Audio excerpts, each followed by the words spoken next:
as I said, so the key, the reason why global citizenship is important is that I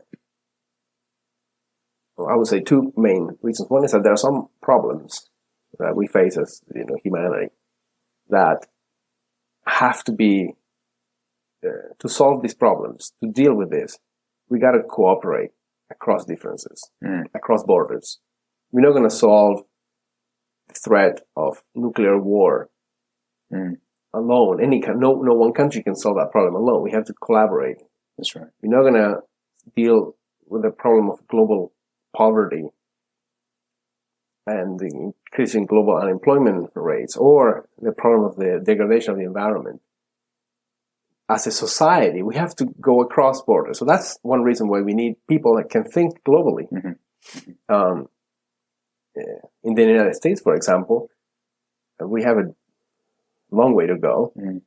So many people who they just really think, they just don't care about people outside of the United States.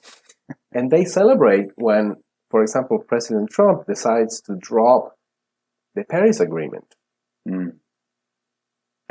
If more American citizens were educated with a global perspective, they would reject that kind of attitude. They would recognize that we are all connected with other people all over the world. We have to work together. So that's one reason. The other reason is that it's become more and more common that people have to deal with and deal directly with people who are different, from different cultures. And typically the way we manage those encounters is, for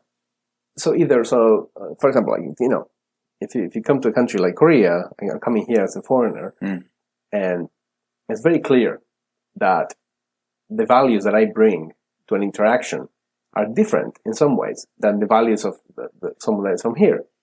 So in the small little things, the expectations, the way someone would expect another person to interact, I don't meet those expectations. The way I talk, the way I move, the little things I do, is just I break the rules because I don't even know what the rules are.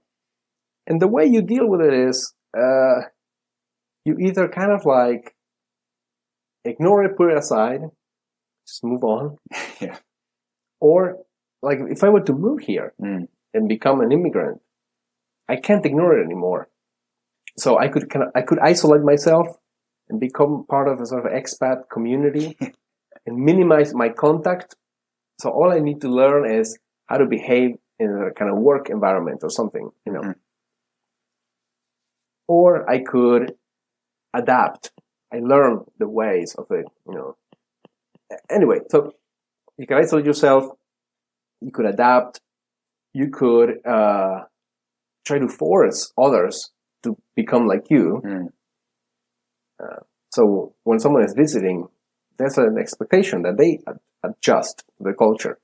Or, we do this, the United States is sort of a cultural empire. So we set up hotel chains, and we push English. Everybody learns English.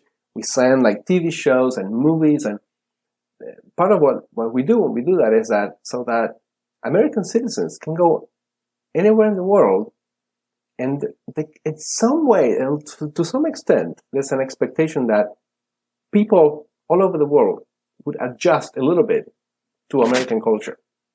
So those are different ways, but I think all of those strategies are limiting.